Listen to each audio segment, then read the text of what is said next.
दोस्तों नमस्कार। स्वागत है आपका हमारे इस YouTube मंच पर। दोस्तों, बिहार में दो दल मिल रहे हैं मगर चुपके चुपके, और ये दो दल कैसे चुपके चुपके मिल रहे हैं और किस तरह से बिहार की सियासत में एक बार फिर से समाजवादी गठबंधन की बुनियाद पड़ रही है, और ये बुनियाद किस तरह से नरेंद्र मोदी की सत्ता के लिए एक वार्निंग लेकर आ रहा है। जरा इस बयान को देखिए, जो राष्ट्रीय जनता दल के एक नेता का बयान है, राजद के तरफ से विधानसभा में विपक्ष के नेता रहे व्यक्ति का बयान है। और इसके आगे भी बता दूं, ये इतने भरोसेमंद है लालू परिवार के कि पूछिए मत।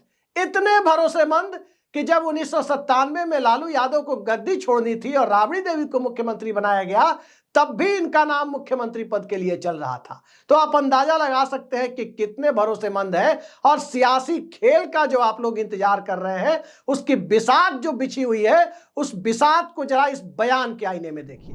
मेरा अपना मानना है कि भाई, हम लोगों के साथी, हम लोगों के नेता, हम लोगों के साथ एक साथ काम करने वाले रहे हैं, तो कितनों किसी भी तरह का फिसलन आ जाएगा, मगर जो संविधान है, संविधान के प्रतिकूल आचरण हमारे मुख्यमंत्री नीतीश कुमार कभी नहीं कर सकते। सोचना चाहिए उनको भी, कैसे मुद्दों पर कम से कम आप खड़े हैं। तो चंद्रबाबू नायडू और नीतीश भाई, ये तो उनसे ना पूछिएगा, आप हमसे पूछ रहे हैं। हमारे मुंह से उनकी बात क्यों कराना चाहते हैं?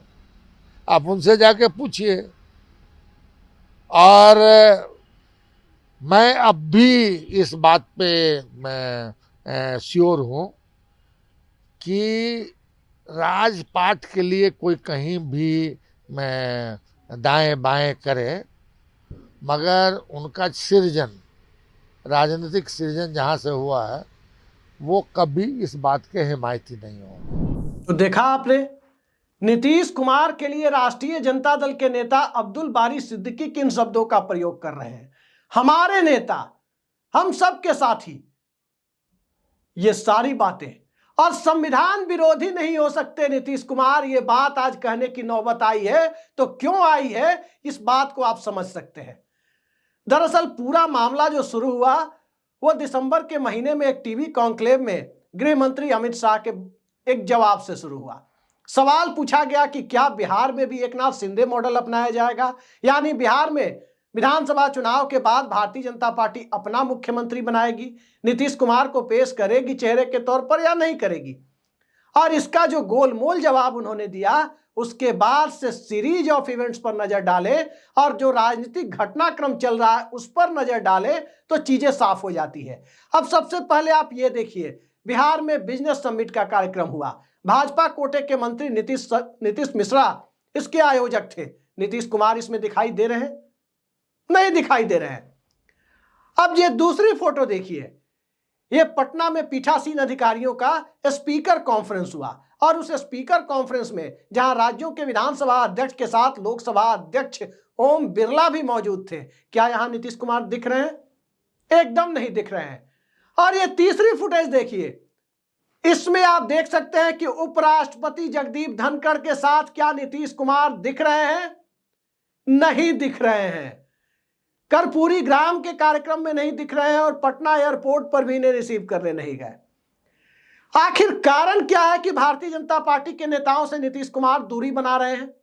सभी जानते हैं कि दूरी बनाने के पीछे अपना पॉलिटिकल फ्यूचर, अपनी पार्टी का पॉलिटिकल फ्यूचर, और इन सब से आगे बढ़कर बिहार के भगवाकरण को कैसे रोका जाए, ये सब मद्देनजर रखते हुए जो राजनीतिक बिसात अंदर खाने बिछ रही है, उसे कोई भी व्यक्ति खुली किताब की तरह आसानी से पढ़ सकता है। राजनीति में संयोग एक होते हैं, लगातार सब कुछ संयोग नहीं होते। और अगर सब कुछ संयोग होने की स्थिति में जाए, तब वो संयोग नहीं बल्कि प्रयोग के रूप में सामने आता है। अब दूसरी खबर पर आपको ले चलते हैं। दूसरी खबर दरअसल यह है कि नीतीश कुमार की तबीयत ठीक नहीं है, यह बताया गया। कल सुबह वो गणतंत्र दिवस समारोह में थे, और गणतंत्र दिवस समारोह में जिस अंदाज में वो राज्यपाल से मिल रहे हैं, जरा इस फोटो को देखिए। क्या वो इसमें बीमार लग रहे हैं? और क्या कोई व्यक्ति अंदाजा लगा सकता है कि यह व्यक्ति आधे एक घंटे के बाद बीमार पड़ जाएगा? वैसे हम डॉक्टर नहीं है, हो सकता है कि नीतीश कुमार की तबीयत खराब हो, हम इनकार नहीं कर सकते। उन्होंने प्रगति यात्रा भी टाल दी है, पटना में महादलित बस्ती में जो झंडोत्तोलन करना था उसे भी टाल दिया। लेकिन राजनीति में कई बार इस तरह की बातें सामने आती है तो वो नए स्वरूप में दिखाई देती है।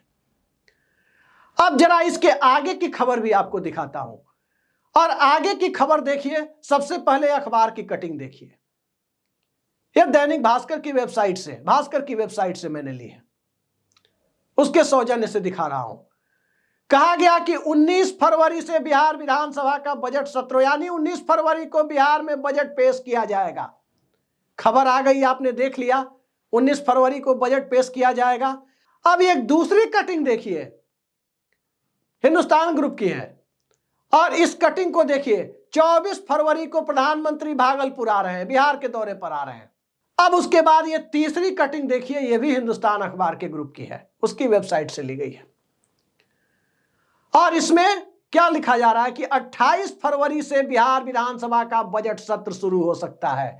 अब इन तीनों घटनाक्रम को जोड़े और जनता दल यूनाइटेड के अंदरूनी सूत्रों से जो खबरें छनकर बाहर आ रही है उस पर यकीन करें, और फिर उन खबरों को अब्दुल बारी सिद्दीकी के बयान से जोड़े या लालू यादव के खुले निमंत्रण से जोड़े, सब कुछ आपके सामने साफ दिखाई देता है।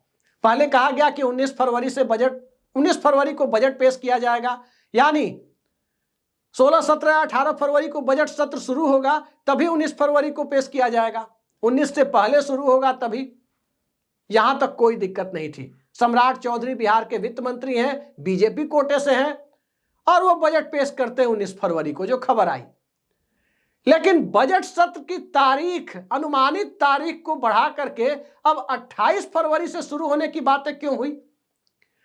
तो 24 फरवरी को प्रधानमंत्री बिहार आ रहे हैं, और जनता दल यूनाइटेड की तरफ से इसे अंतिम चेतावनी समझे, अंतिम वार्निंग समझे, या अंतिम इंतजार समझे, ये साफ साफ दिखाई दे रहा है। और अंदरूनी सूत्र इसकी पुष्टि भी निजी बातचीत में कर रहे हैं कि अगर 24 फरवरी को प्रधानमंत्री ने भागलपुर में यह ऐलान नहीं किया कि बिहार में नीतीश कुमार ही चुनाव के बाद मुख्यमंत्री रहेंगे, अगला 5 साल बिहार में एनडीए नीतीश कुमार के साथ चलने वाला है, ये ऐलान अगर नहीं करेंगे कि नीतीश कुमार को मुख्यमंत्री बनाकर अगले 5 साल तक एनडीए बिहार के लोगों को सुशासन देने की कोशिश करेगा, तो जनता दल यूनाइटेड की राहें जुदा हो सकती है।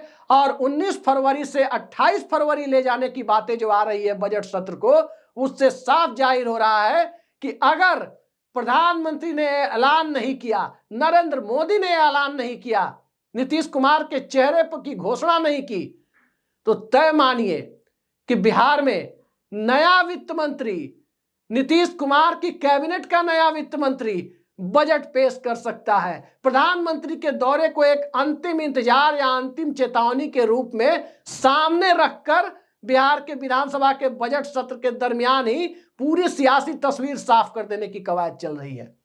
इसलिए मैंने आपको तमाम तस्वीरें आपके सामने रखी कि बिहार की सियासत में क्या हो रहा है। और जब सब कुछ इसी अंदाज में हो रहा है तो यह कहने की जरूरत नहीं है कि सियासत की दशा और दिशा किस रूप में बिहार में परिवर्तित हो रही है।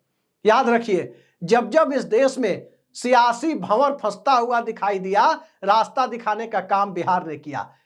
कब की बात की जाए, चाहे 1974 में जब कहा गया कि Indira is India, India is Indira के नारे लग रहे थे, उस दौर में भी बिहार के छात्रों ने और बिहार से ही इस देश में विपक्ष समेत लोकतंत्र को बनाए रखने, लोकतंत्र की मसाल को जिंदा रखने की जो कोशिशें थी, उसको सबसे पहले बिहार ने गति देने का काम किया। ठीक है, गुजरात से शुरू हुआ था छात्र आंदोलन, नवनिर्माण आंदोलन की शक्ल में, लेकिन उसे गति देने का काम बिहार ने किया जेपी के नेतृत्व में।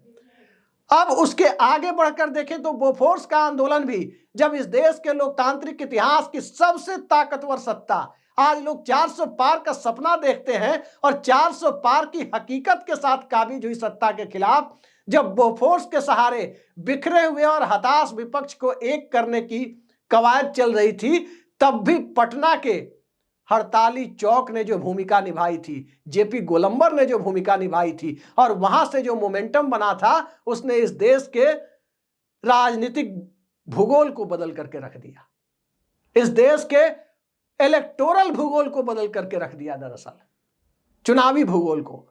और अब उससे आगे जाकर के देखें, अब एक बार फिर इस देश में मोनोपोली वाली सत्ता का जिक्र होता है। अब इस देश में एक ऐसी सरकार का जिक्र होता है जिसने पूरी सिस्टम को अपने हाथ में हैक कर रखा है। चाहे इस देश में जांच एजेंसियां हो, वो सत्ता के इशारे पर चलती हैं, चाहे इस देश में संवैधानिक संस्थाएं हो, वो सत्ता के इशारे पर चल रही हैं, चाहे इस देश में स्वायत्त संस्थाएं हो, वो कहीं ना कहीं सत्ता की गुलामी करती हुई नजर आ रही हैं। तो आप अंदाजा लगा सकते हैं कि इस देश के अंदर मौजूदा दौर में बिहार की जो क्षमता रही है कि तमाम तरह के झंझावातों से निकाल कर बाहर लाने की, क्या नीतीश कुमार उस भूमिका में खुद को आगे ला रहे हैं? यही वो सवाल है जिस सवाल के इर्द गिर्द सियासत को तय होना है। और जब सियासत अपने आप को नए तरीके से, नए रूप में परिभाषित करने के लिए खुद को तैयार किए बैठी हो, और उसमें दूसरी तरफ से बदनीयती का भी संकेत आ रहा हो, राजनीतिक बदनीयती का संकेत, तो उस बदनीयती को याद रखिए कि सबसे पहले भांपने वाले नेताओं की लिस्ट में नीतीश कुमार का नाम संभवतः इस देश में सबसे ऊपर माना जाता है। नीतीश कुमार ने तमाम वो दौर देखे हैं, हालिया दिनों के वो दौर देखे हैं, जो कैसे गुवाहाटी मॉडल हुआ, कैसे एकनाथ शिंदे को निपटाया गया, कैसे नवीन पटनायक को निपटाया गया, कैसे शरद पवार की एनसीपी को छिन्न भिन्न कर दिया गया, कैसे एचडी कुमारस्वामी की सरकार को भी गिराया गया, और अब एचडी कुमारस्वामी को अपनी सरकार के साथ जोड़कर केंद्र में मंत्री बनाकर भी रखा गया है। तो क्या नीतीश कुमार अपने इस हश्र के लिए तैयार हो रहे हैं? स्वाभाविक है कि तैयार नहीं हो रहे हैं, और तभी राष्ट्रीय जनता दल की तरफ से भी इस तरह के बयान आने लगे हैं, जिस बयान को देखकर कोई भी अंदाजा लगा सकता है कि अंदर खाने बहुत कुछ पक रहा है या पक चुका है। लेकिन जो क्लिप आपने अभी अब्दुल बारी सिद्दीकी की देखी थी, उस क्लिप में आपने यह भी देखा कि किस तरह से तेजस्वी यादव, जो उन्हें टायर्ड मुख्यमंत्री नीतीश कुमार को बता रहे हैं, उस सवाल पर उन्होंने कन्नी काट ली।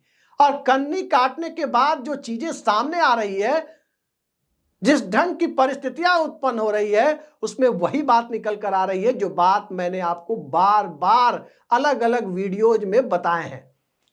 जब तक पूरी तरह से कुकिंग नहीं हो जाती, जब तक गठबंधन की गांठें पूरी तरह से खुल नहीं जाती है, बंद नहीं जाती, तब तक पार्टी के सभी नेता रणनीतिक तौर पर एक लाइन पर बोले, यह संभव नहीं होता। कुछ बातें स्ट्रेटेजिक तौर पर भी होती है कि एक आदमी तो कम से कम थोड़ी सी डिफरेंट लाइन, थोड़ी सी अलग लाइन लेकर चले, ताकि मीडिया में भ्रम बना रहे, ताकि भारतीय जनता पार्टी में भ्रम बना रहे कि अंदर खाने कुछ चल नहीं रहा है, तो बस लालू यादव ऐसे ही बोल दिए, या सिद्दीकी साहब ऐसे ही बोल दिए, या रोहिणी आचार्य या मीसा भारती यानी लालू यादव की दोनों बेटियों ने ऐसे ही लालू यादव के बयान को इंडोर्स कर दिया। लोग इस तरह की अटकलें लगाते रहे। जांच एजेंसियों का तो डर है ही कि पहले आ सकती है। तो बिहार की परिस्थितियों में इन तमाम चीजों को देखें तो नीतीश कुमार के सामने प्राथमिकता क्या है? स्वाभाविक है कि सबसे बड़ी प्राथमिकता बिहार में अगला 5 साल अपने लिए और अपनी पार्टी के लिए सत्ता की कमान अपने हाथ में रखते हुए सुरक्षित करना है, और वो सुरक्षा भारतीय जनता पार्टी के साथ रहने पर मिलने वाली नहीं है।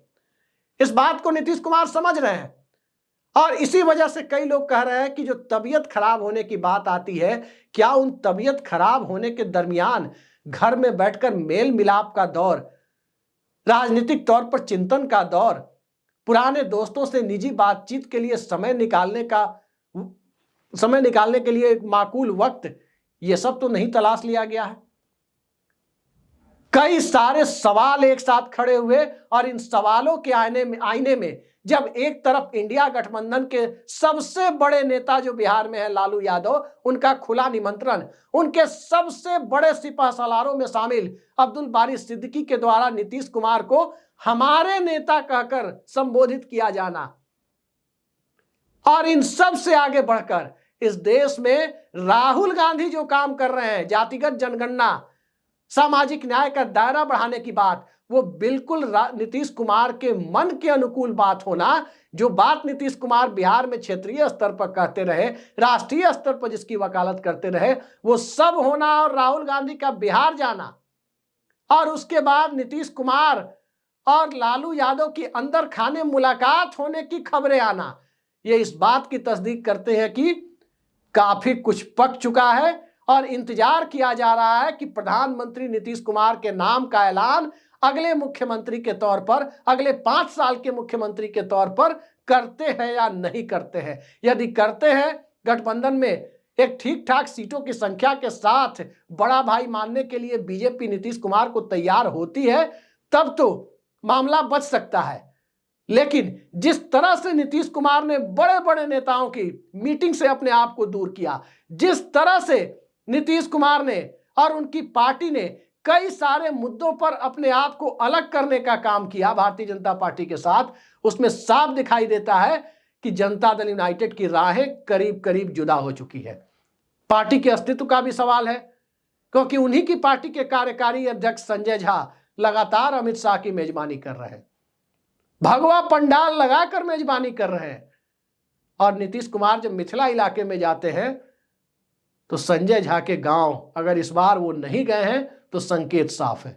और इन संकेतों के आईने में यदि ताजा घटनाक्रमों के साथ इन सब को जोड़कर देखा जाए, जिसमें बिहार की परिस्थितियां, देश की परिस्थितियां, सेकुलरिज्म का सवाल, संविधान बचाने का सवाल और इन सब से आगे जाकर देखें तो गठबंधन के अंदर अपने अस्तित्व को बचाने का सवाल, अपने वोट बैंक के सामने जवाब देने की परिस्थिति, ये साफ दिखाई दे रही है कि नीतीश कुमार ने रास्ता बदलने का मूड लगभग बना लिया है। भारतीय जनता पार्टी की तरफ से वो अंतिम तौर पर सरेंडर की जो उम्मीद कर रहे हैं, क्या वो सरेंडर 24 फरवरी को भागलपुर में नीतीश कुमार के सामने नीतीश शरणम गच्छामि की भूमिका में भारतीय जनता पार्टी अपने शीर्ष नेता के मुंह से उद्घोष करवाने की स्थिति में खुद को ला पाएगी? अगर ला पाएगी तो बिगड़ी हुई बात शायद बन जाए, नहीं ला पाई तो खेला हो गया समझिए, खेले में कोई गुंजाइश नहीं है। तमाम खबरें आप देखते रहिए कि नीतीश कुमार के बेटे राजनीति में आ रहे हैं, हो सकता है आ जाए, ये एक अलग मुद्दा है कि नीतीश कुमार के बेटे आ रहे हैं, तमाम नेताओं के बेटे आते रहे हैं, हो सकता है नहीं भी आए, हो सकता है आ भी जाए, लेकिन यह मुद्दा आज की तारीख में उतना बड़ा मुद्दा नहीं है जितना बड़ा मुद्दा यह है कि बिहार की राजनीति किस दिशा में जा रही है और देश की राजनीति को गठबंधन के दौर में 2 बैसाखियों में से एक बैसाखी, जी हां, चंद्रबाबू नायडू के अलावा जो दूसरी बैसाखी नीतीश कुमार के रूप में नरेंद्र मोदी सरकार की बैसाखी है, वो बैसाखी यदि खिसकती है तो फिर नरेंद्र मोदी सरकार के लिए भी बने रहना मुश्किल हो जाएगा। बाकी आप देखते जाइए होता क्या है, उन सब घटनाक्रमों पर हमारी नजर बनी रहेगी और पल पल की अपडेट से हम आपको रूबरू कराते रहेंगे। आज के लिए इतना ही, नमस्कार।